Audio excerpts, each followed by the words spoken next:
faly miaravatsika manerana ny nosy indray izay ekipany mety malagasy amin'izao lahady alina izao. Raha momba ny toetrandro amin'ny ankapobeny dia somary maina indrindra nity voatany aty fa ny faritra ndefa nosy ny atrano no somary misy orana amin'izao fotoana izao.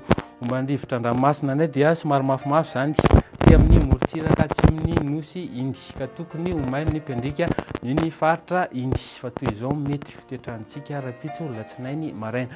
Ny maraina zany dia andrahona ny andro amin'ny faritry Boeny iny. Ny faritra sisa moa dia efa miasa andrahona sy ny masoandro hatrany.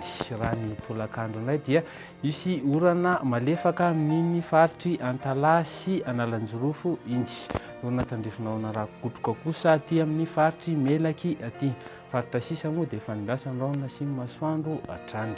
Ny maripana voavinavinana rapitso indray dia 4:10 ny Antsirabe iny, 7:10 Fianaratsoa, 8:10 ty Antananarivo fa ny morotsira gasikara dia mihoatra ny 20 degré Celsius.